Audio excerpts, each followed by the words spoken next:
Hello, I am waiting for my co-host to join.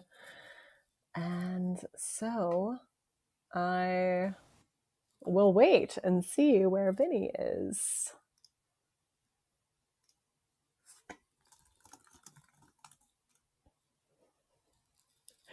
Oh, there they are.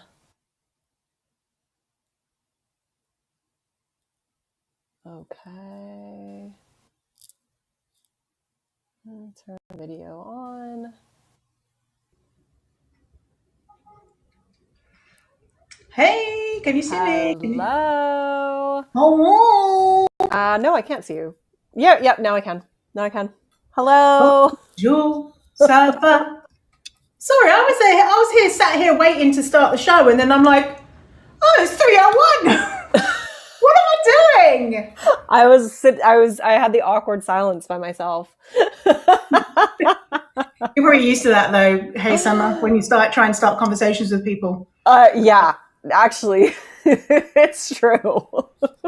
I'm an introvert. It happens. Yeah. It's like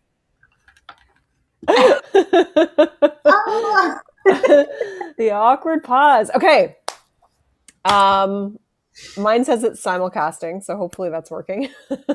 Oh, so you're streaming it. Very good, Summer. Look at this. Let me see. Make sure it is. Oops. Let me see. I'm doing mine anyway, so. Yeah, it says it is. So. Oh, you updated the cookie. Look at you.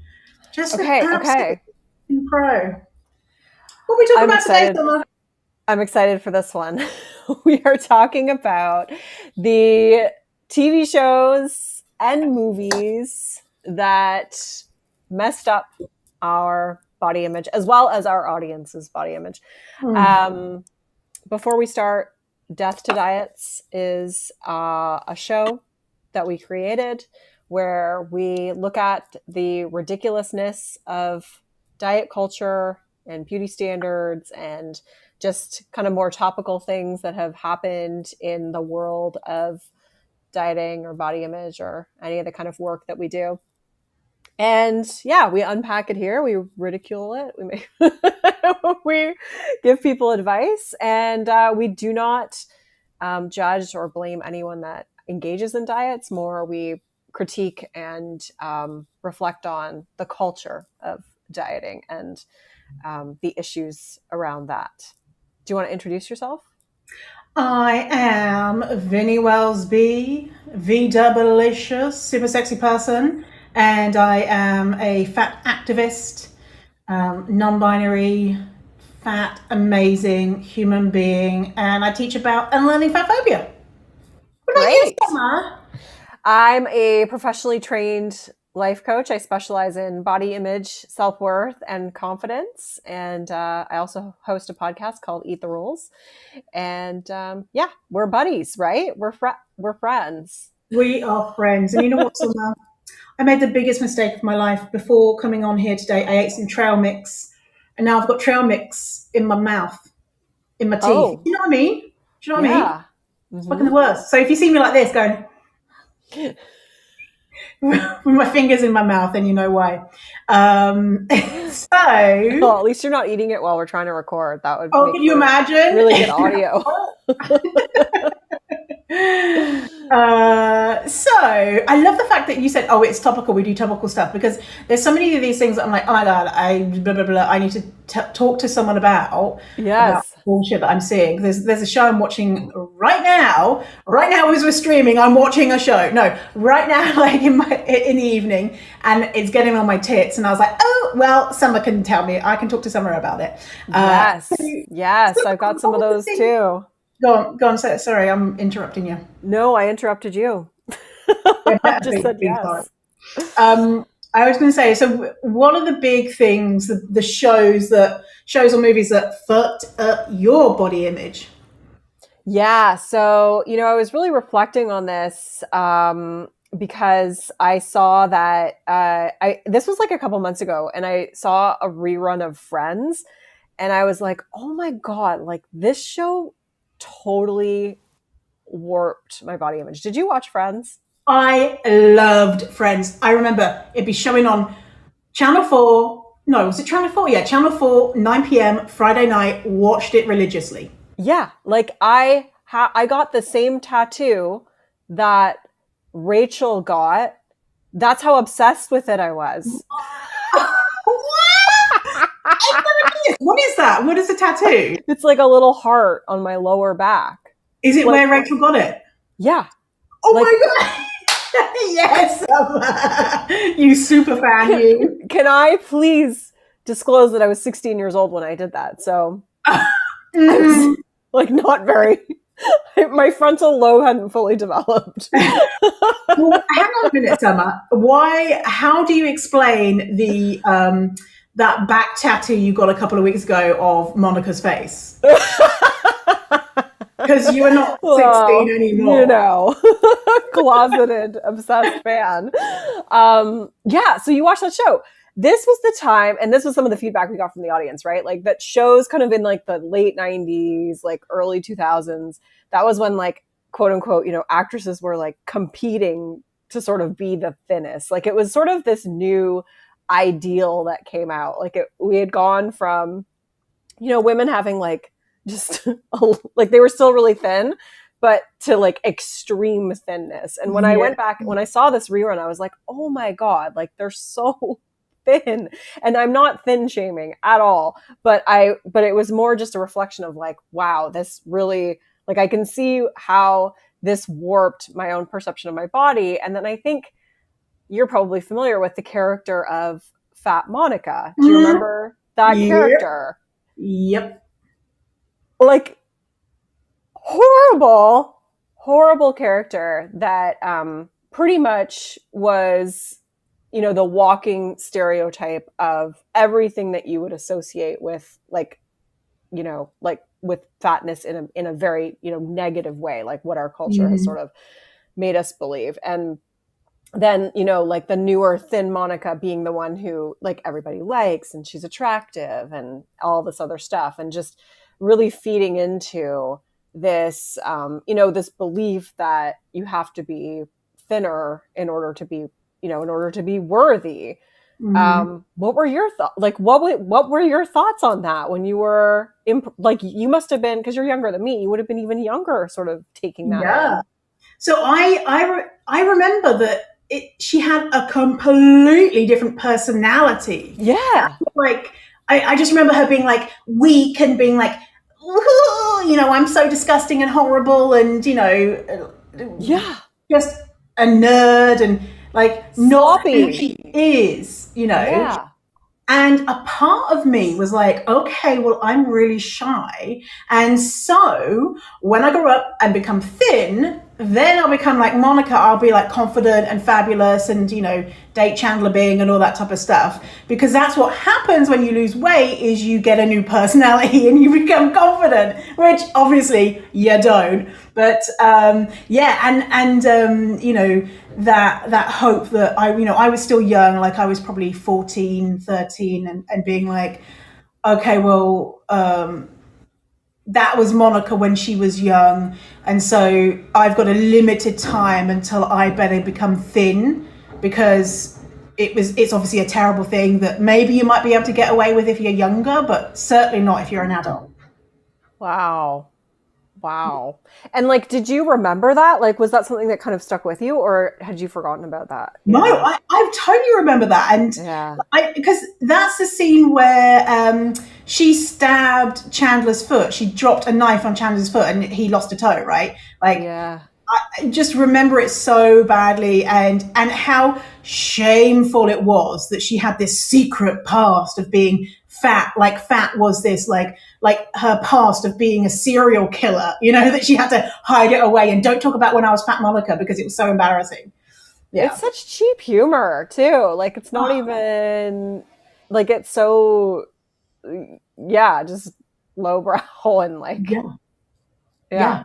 No, I mean, it's not even humor really, but no, it's and Friends was, oh my goodness, I felt like this about Sex and the City.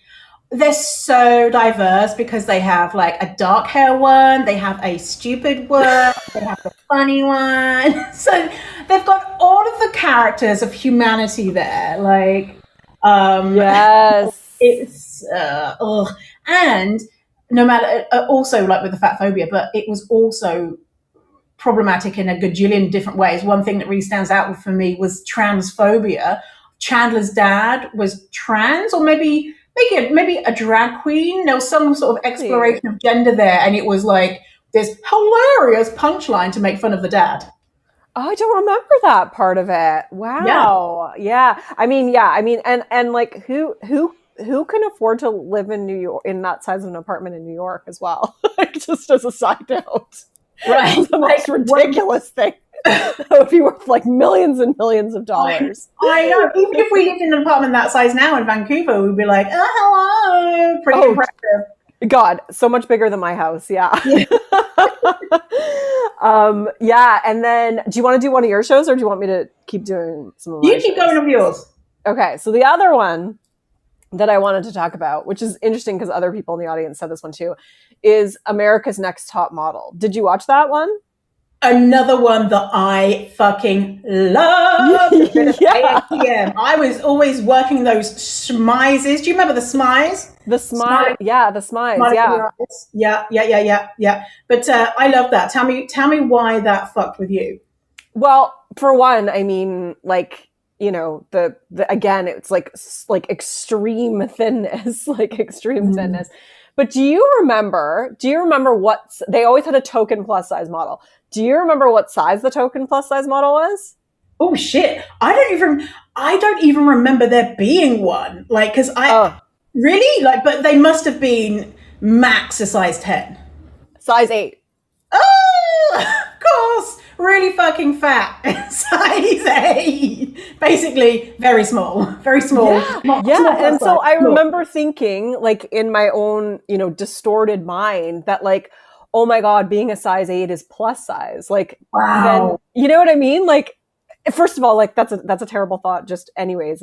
And so, but in like when I was young and still buying into this notion that, like thinner is better. Like, I remember that. And I remember thinking like, well, it can't be like a size 8. I think I was a size 8 at the time, but it's just like, I mean, it was just so distorted, like that, like the obvious, like lack of any sort of diversity, like the plus size models of size 8 is just like the most ridiculous thing I've ever seen. And of course, if you're staring at like stick thin people for, an hour or hours at a time, because you're watching all these shows like back to back, like it's going to warp your perception of your own body and like what you associate, like how you perceive yourself. And oh my goodness.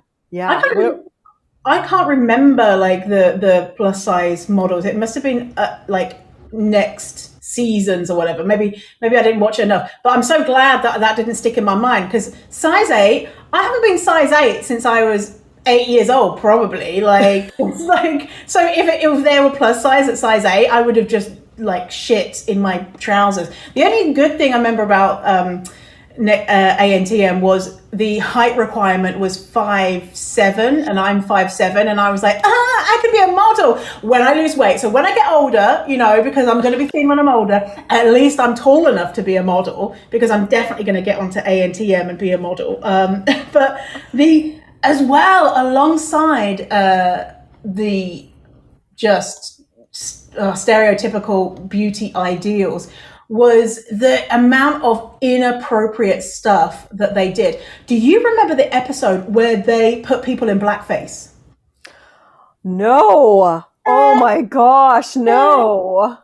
Yeah, they did like a Wow. culture swap, quotes, is what they did it, and they put white models in blackface and then took pictures, and no one said, maybe we shouldn't. And there was another one where a family member had just died like the day before, and then the next shoot was in coffins in the ground, and the girl was like, I'm feeling really sensitive because my mum just died, and it was not Miss J, it was the other one, the one with the silver hair, was like, bitch, you better get in there if you don't want to fail being a model. And she had to do it, and she'd had to do the shoot sobbing, and it was just like, and I remember being at the time, yeah, bitch, get in that fucking coffin. If the modeling world is harsh like this, you just gotta do it. And, I didn't bat an eye at any of this stuff. And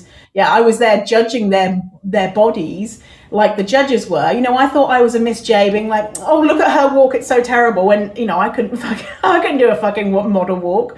Anyway. That's so true. Yeah, it really taught you how to kind of critique other people too, because it was all about kind of picking them apart and compartmentalizing them. And and you saying that now really makes me realize that was part of the entertainment value of it, was you're part of the judgment of these other people, and it's that's so messed up, because really that's just internalized misogyny at its finest, right?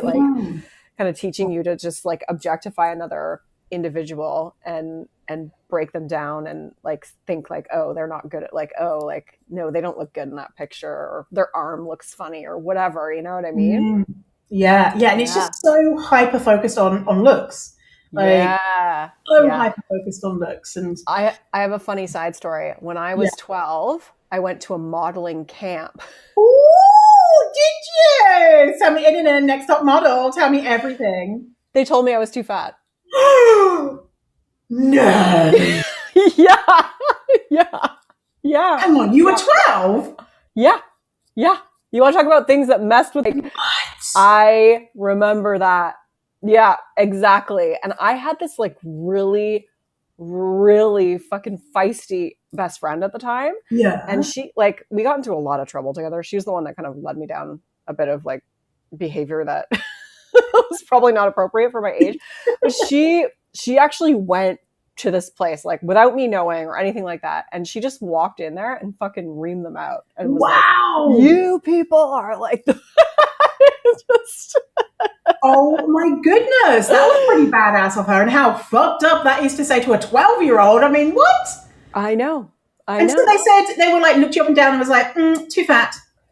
Yeah, basically, you kind of you went to this camp, so you paid money for this camp, and they taught you how to walk and how to do, I forget, makeup. The whole thing is really disturbing when I reflect on it. Wow. And please don't see this as a fault against my mother. I have no idea. Maybe I asked to go there. I don't know, but definitely do not send your daughters to modeling camp. And then so you pay money to go to this, and then they have an audition. And so then I went to this audition, and they told me I was too fat. Wow. And here's the thing, at the time, I was not what you would consider fat. I pretty much had the exact same body that I have now. Really, if you look at pictures of me then, it's pretty much not that different.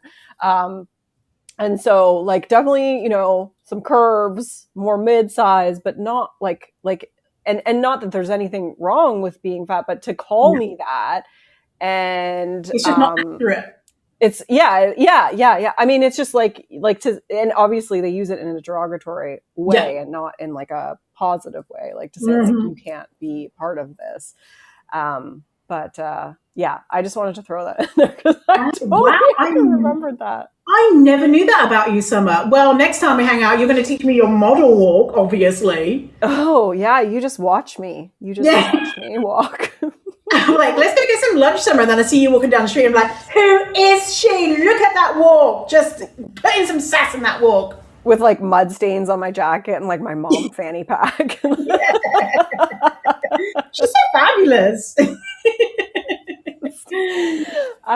Okay, why don't we do some of your shows? Because yes. So what were some of the ones that messed you up? Oh, the biggest one, which is what a lot of our audience said, is The Biggest Loser. Yes. Which is just a whole heap of fucked upness to the extreme. Oh my goodness.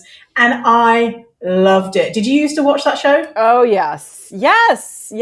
I mean, I pretty much watched every reality TV show in the early 2000s, but yeah, I mean, I loved it. I loved it. It was it felt like these bad fat people had finally got their shit together, had got onto that TV show and were making their life good. And so I could imagine, what my life was going to be like once I made the same sacrifices that they were making. And then the glee when someone didn't lose weight and then they were making excuses. And I say excuses with the quotation marks of, but I did the workout. I ate no food and I still put on weight. And then, the voiceovers of the other contestants being like, well, the numbers don't add up. And then me being like, the numbers don't add up. If you really worked hard, you would have lost weight. And that kind of glee and judgment. And then they get booted off and just being like, look at them. They're so pathetic. They were so close to achieving this incredible thing, but they were just so greedy. And what they made the contestants do was so, I don't know if the show's still on, but so dehumanizing, absolutely appalling, not healthy, not safe, extreme, just degrading, awful, hate it, worst. At the time, loved it. And I remember, seeing, I think this is when things kind of like started to crumble for that show. Because I remember seeing the finale when there was some woman and they did the reveal in the finale. Yes. They hadn't seen her for a couple months, and she was like really skeletal, basically. Yes. And I remember the trainer's face actually, their jaw just dropped, and you could see them even being like, "Holy shit! What just happened? This is too much, right?" Yeah. But then they won the show and they had to celebrate it, and I think that's when maybe things took a bit of a turn for that show, because it was it brought a lot of attention on the fact that this was really harmful. But I don't think it's on anymore. But Jillian Michaels was the worst. Still. Yeah, she hasn't learned. You would have think from that moment, because I remember because they, everyone comes out and it's a reveal. Oh, look at them, they're thin now, and then all the trainers are like, oh yeah, amazing. And then when this other contestant, I remember, and they were kind of like, oh shit, we fucked up here, but they're still doing it, right? They didn't learn, actually inducing eating disorders for entertainment and physically hurting fat people for entertainment ain't a good look. I mean, because Jillian Michaels and the other guy, Bob Harper, they're still doing that shit. And, and Bob Harper having a heart attack, you remember, in the last few years. And no consideration there either to be like, do you know what, actually, I'm quote unquote healthy, but I still had a heart attack. Should I maybe consider what is health? Nothing like that. They haven't learned, No, and I was gonna say the whole this idea that fat people need to be saved by these thin trainers. You know what I mean? Did you feel that way? I feel like that fed into this idea where people even now are kind of concern trolls, where they're like, well, what about people's health? And it's like, you know, it's none of your business. Yeah. But I feel like that fed into this whole like idea that like we have to save these people, you know? Yeah, because if it wasn't for those kind-hearted trainers, then those poor fat people would just be sitting on the sofa eating quote unquote bad food and dying. But thank God that these kind-hearted thin people came along to save the fatties. And you know, when they would do like the before and after footage of, you know, at their home life and the before of them being a human and just going about life, but you know, the way that they framed it was just like this sad sack piece of shit greedy person. And then when they would be talking to camera like, oh my God, this is the most incredible opportunity of my life. And oh, hey, did you ever read? I did the Biggest Loser book, The Secret Expo from. Oh, what was her name? Kai. Okay, yeah. No, I didn't. I remember like knowing about it, and Good. but I've seen. I actually, you know, I had someone on the podcast recently who was talking about the study that they studied them, the people in The Biggest Loser, and how their metabolisms like never returned to what they were before that extreme behavior. And so like, yeah, you sort of wonder like what's happened to all of these people who were like really just like dehumanized for entertainment purposes.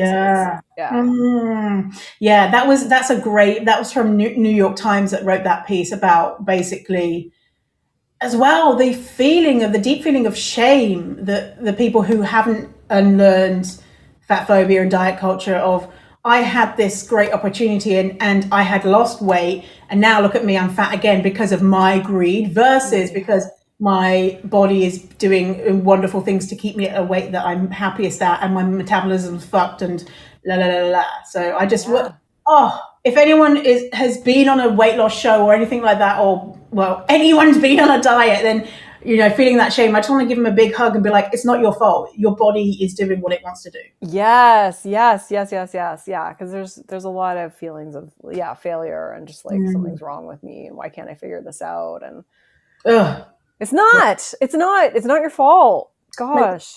Oh, the worst. What else? What other shows? My favorite movie for a long time was Shallow Hal. Did you see that one? No. Okay, so I was aware of it, but I never saw it. I thought it was fucking amazing. I was just like, oh, finally a film about a fat person. Gwyneth Paltrow in a fat suit.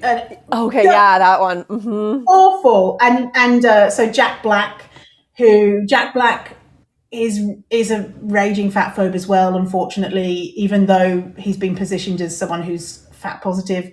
There's no evidence to really presume that. But anyway, he's like meant to be an unattractive person, but he has like really high standards and only dates thin people or beautiful people. And then he has some sort of episode, I can't remember what it was. Oh, he meets Tony Robbins in an elevator, and Tony Robbins puts like a spell on him to be able to see the inner beauty of people. And then he suddenly, all the fat people are really beautiful and all the thin people are really ugly, which, I mean, that's fucking problematic anyway. Oh my God, yes. Is that what this is about? Oh my God. And so he meets Gwyneth Paltrow, who looks like Gwyneth Paltrow, but in reality, she's a supersized fat woman, you know, reality, not, you know, fat suit.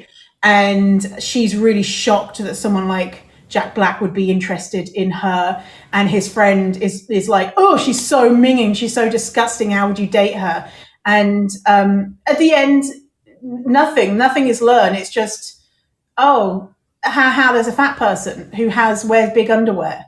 I'm like, and ever since, it's always been in my mind about a partner holding up the size of my underwear, because there's a scene in the thing being like, oh my God, your underwear's so big. It scarred me. But at the time, I thought it was hilarious and great and innovative. So you did like it? Like when you were, oh my, okay, yeah. I loved it. Interesting. Because I was like, oh my God, Jack Black, he just loves anyone, no matter what their size, even though the whole premise was that he wouldn't have liked her if he knew that she was fat. Isn't so messed up. Oh my goodness. Yeah. Oh, So, wow. that was fun. So did you have any shows that have had a good impact on body image for you?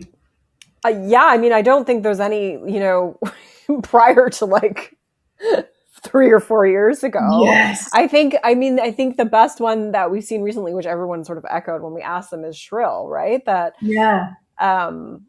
And so that obviously like just is a great show because it's about Edie Bryant, just like obviously it's the story of Lindy West, but just living her life. Like it's not about her body size. Like there's some threads of that in the plot because of it mimics Lindy's story. Have you seen it? Yeah. I just Yeah. watched. It's great. It's hilarious, right? It's great. Yeah, I finished watching season 3 just a week ago. I didn't even know it was out, and I was just like, man, I just love this so much. Mm-hmm.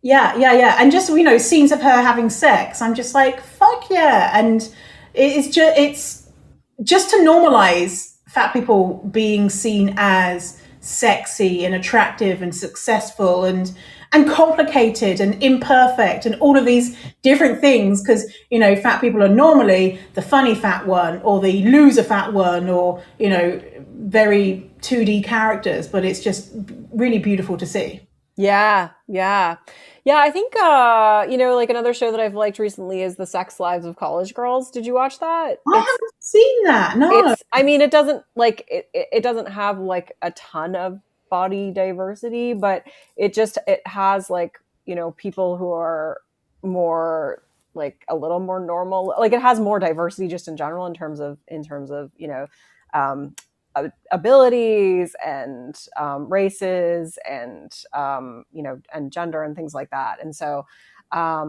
and a little bit with body size as well, but it's just more about their lives. Like it's not about like how they look, and it's a Mindy Kaling show. It's really good. It's very well done. Check it out. Yeah, it's very funny. Another sex thing, Sex Education. Have you seen that one? I love that. I was going to say that one. I love that show. That show's so great. And it's like, again, probably too many thin people, but like it's a great show. Yeah, that's the thing, is a lot of times when they have diverse bodies, like have you seen Euphoria? No, I haven't watched it. Okay, so it's really good. I love it. They've got Barbie Ferreira, I think that's her last name, is a plus size model in it, and she. I was gonna say she plays a plus size person. She's in real life. She's pretty mid size. I don't think that she is fat. She's probably a size 14, 16, that type of thing.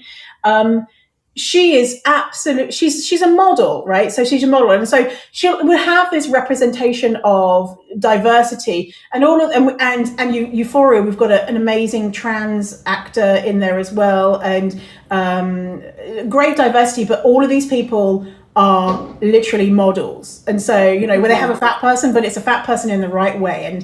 And in Sex Education, we have a couple of fat people, but I want to see ugly. I want to see people who just look a bit weird, or people who are not models, basically. Well, because it's like the right kind of like fat body. Like they still have like the more like hourglass sort of shape. I believe, like is that kind of exactly and so like actually seeing like people who represent what normal people look like. That's why Shrill's so great, because I feel like it does actually have like really good representation. I think Edie Bryant is still pretty model-esque, right? She's pretty beautiful, but you know what I want to see? I want to see thin people with saggy tits. I want to see. I'll show you mine. You want to see that?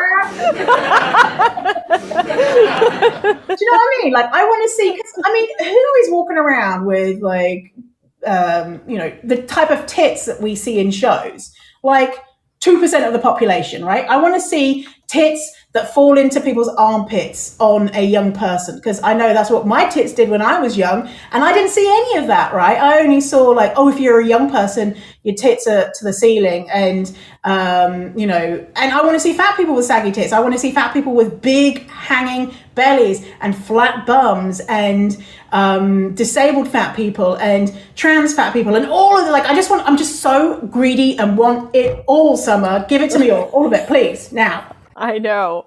Yes. It's pretty sad that we can only think of a handful of shows. I know, isn't it? Like, I was thinking about that, and I'm like, everybody said Shrill. I was like, I was hoping there might be some other ones. Yeah. Well, I had a couple of ones from the poll that I did. I had Shrill was my number one, and then I had Cagney and Lacey. Did you ever watch that? No. It's two. I have never seen it, but it was two women cops fighting sexism as they were doing their detective work. And then we had Roseanne. Now, I watched Roseanne a little bit, but that representation of fatness always terrified me, because Roseanne was quite a, from what I remember, strong character. Like she was, I don't know, bossy or something. And I remember being like, oh, if I'm older and fat, then I'll have to be like Roseanne, and no man will ever want to be with a strong woman, you know. So, but someone said that was good for them. Oprah, which okay, yeah. For me, I mean, didn't Oprah bring out the barrels of fat? I mean, she was always talking about her diets, but I suppose if you take away some of the content that she presented, then like, yeah. And then we have Shrill. Oh yeah, I said Shrill. Yeah, we said Shrill. Yeah, that was mentioned a lot. Yeah.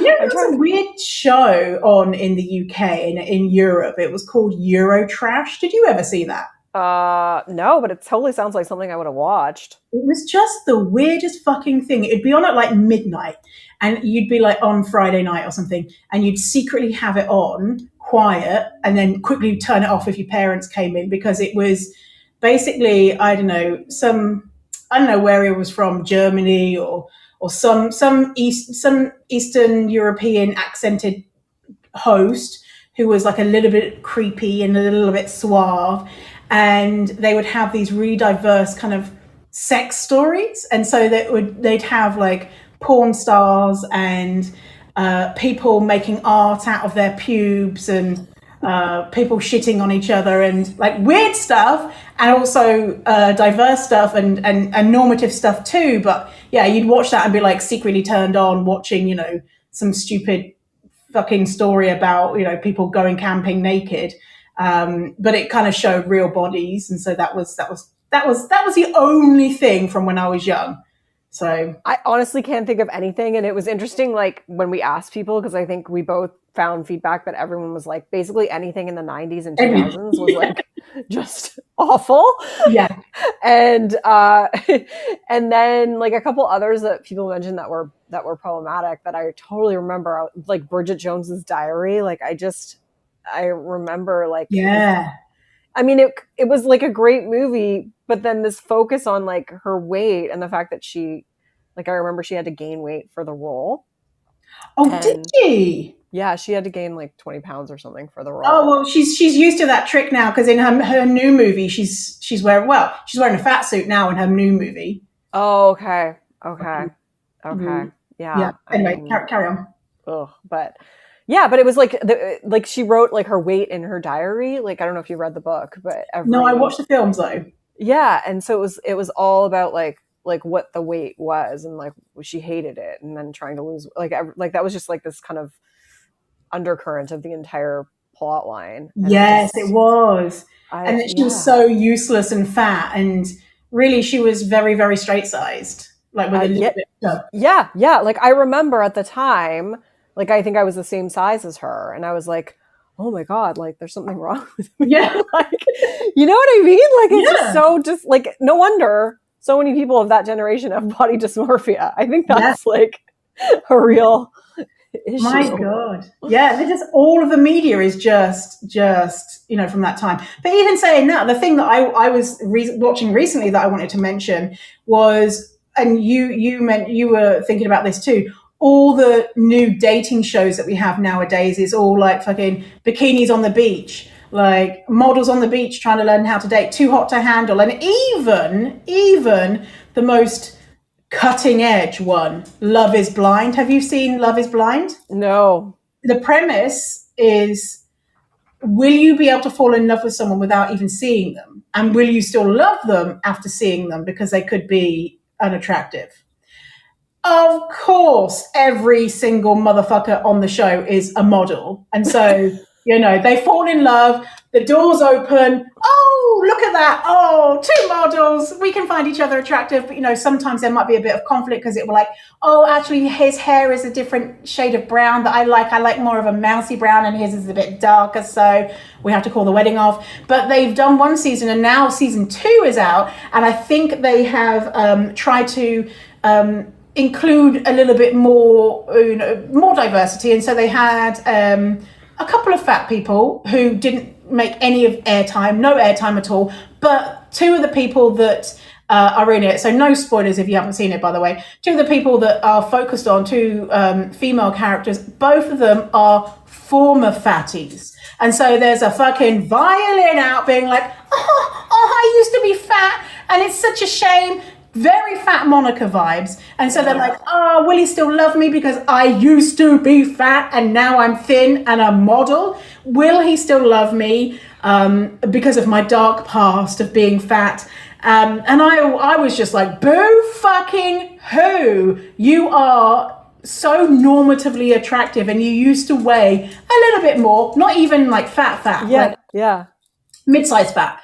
Because one of them was describing her weight, and I was like, "Bitch, I'm like 30 pounds heavier than that, probably." Like, and she's like, "Oh, when I was so unattractive," Obviously, they don't use those words when I was so attractive. Well, they pretty much do. It's loaded. It's loaded, and I'm just like, really, get out that tiny little fucking violin because you are a model, bitch. Shut up. Get in some real Love is Blind proper people. Like people who are struggling with dating because everyone rejects them. And actually make it good. And so the shallow people, when the doors open and they see a fat person, has to say, I don't actually want to marry you because you're fat. And then that will be a conversation to have. But right now it's just models dating each other. Doesn't stop me watching it though. Doesn't stop me binging it because I like it.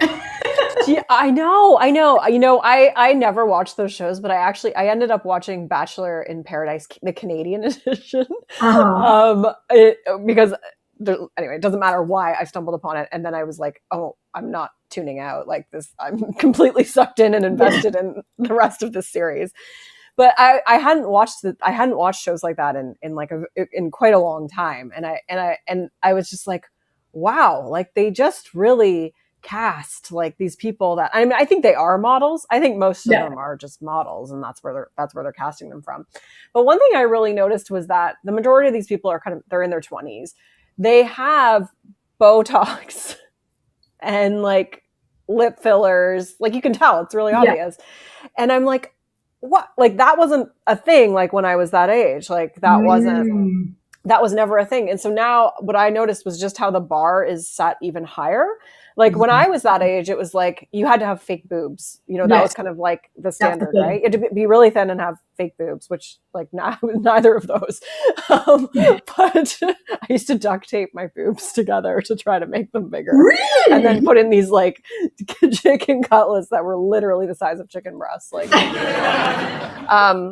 and so anyways, but now it's like, there's like another level. It's like, okay, no, now they have to have, they have to have Botox and like, lip fillers and like, I'm not criticizing people who do that at all or judging, but it just, to me, was more like a reflection of the culture where you like, sometimes I like to hope that things are sort of starting to shift, and we sort of see that with certain TV shows, but then you see shit like that and you're like, God, like, no, like the bar just keeps getting higher, like it just keeps getting like more procedures, more like manipulating your body, like molding it into something it's not. Like that's just more and more of the standard, and it's really a shame to see.